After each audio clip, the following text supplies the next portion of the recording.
आज हम कक्षा 5 की हिंदी व्याकरण की पुस्तक रचना प्रसून के 4th चैप्टर संज्ञा का रिवीजन करेंगे। संज्ञा, जैसा कि आप सभी जानते हैं, किसी भी नाम को संज्ञा कहते हैं।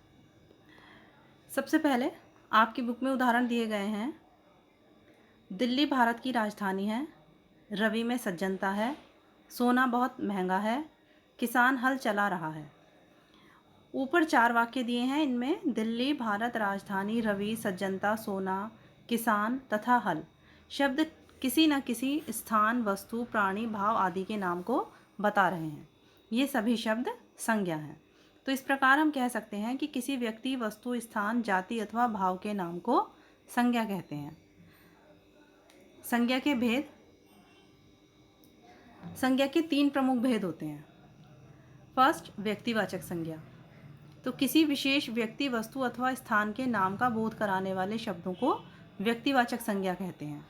जैसे ताजमहल, यमुना, भारत, हिंदी, निशा, सूर्य, ये सभी किसी न किसी विशेष व्यक्ति, वस्तु या स्थान की ओर संकेत कर रहे हैं। याद रखने वाली बात यह है कि व्यक्तिवाचक संज्ञा सदैव एक वचन में ही होती है। नेक्स्ट, जातिवाचक संज्ञा। जिन संज्ञा शब्द से किसी प्राणी, स्थान अथवा वस्तु की संपूर्ण जाति का बोध होता है उसे जातिवाचक संज्ञा कहते हैं। जैसे कुर्सी, कक्ष, पर्वत, नदी, दिन, महीना, पशु, पुस्तक, वृक्ष इत्यादि। व्यक्तिवाचक संज्ञा का जातिवाचक संज्ञा के रूप में प्रयोग। कभी कभी गुणों या विशेषताओं को महत्व दिए जाने के कारण व्यक्तिवाचक संज्ञा शब्दों का प्रयोग जातिवाचक संज्ञा के रूप में होता है। जैसे उदाहरण दिया है, भारत के घर घर में सीता सावित्री ने जन्म लिया। तो यहाँ पर सीता और सावित्री का प्रयोग जातिवाचक संज्ञा के रूप में हुआ है, यानी कि घर में जन्म लेने वाली पुत्री को सीता और सावित्री नाम की संज्ञा दी गई है। उसी प्रकार भारत में आज भी श्रवण कुमारों की कमी नहीं है। तो श्रवण कुमार व्यक्तिवाचक संज्ञा है, लेकिन इस वाक्य में जातिवाचक संज्ञा के रूप में प्रयोग किया गया है। देश में जयचंदों के कारण हानि उठानी पड़ती है।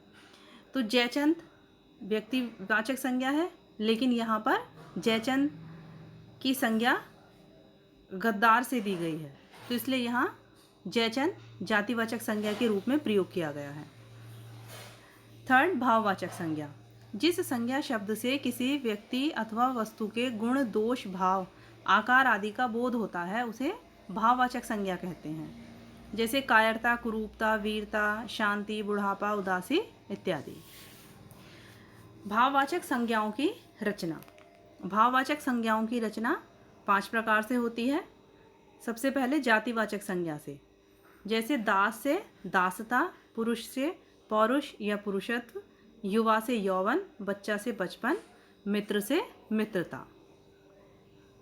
उसी तरह सर्वनाम से अपना, अपनापन, मम, ममता, अहम, अहंकार, आप, आपा, पराया, परायापन।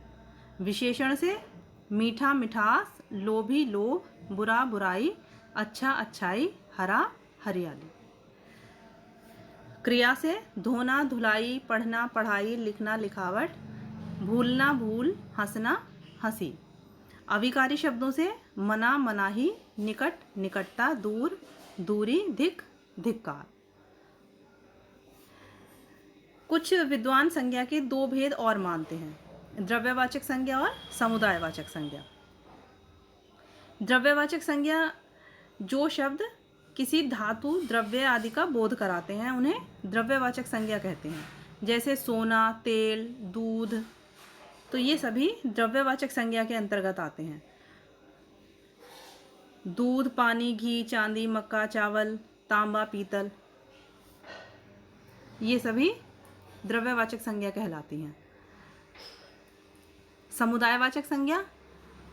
तो जिन शब्दों से किसी प्राणी या वस्तु आदि के समुदाय या समूह का बोध होता है उन्हें समुदायवाचक संज्ञा कहते हैं। जैसे सड़क पर लोगों की भीड़ दिखाई दे रही है, भेड़ों का झुंड मैदान में चर रहा है। तो इनमें भीड़ और झुंड शब्द प्राणियों के समुदाय का बोध करा रहे हैं, इसलिए यहाँ समुदायवाचक संज्ञा है। इसके अन्य उदाहरण हैं जनता, भीड़, जुलूस, सभा, कक्ष आदि। तो इस पाठ में आपने सीखा किसी प्राणी, वस्तु, स्थान अथवा भाव के नाम को संज्ञा कहते हैं। संज्ञा मुख्य रूप से 3 प्रकार की होती है: व्यक्तिवाचक संज्ञा, जातिवाचक संज्ञा और भाववाचक संज्ञा।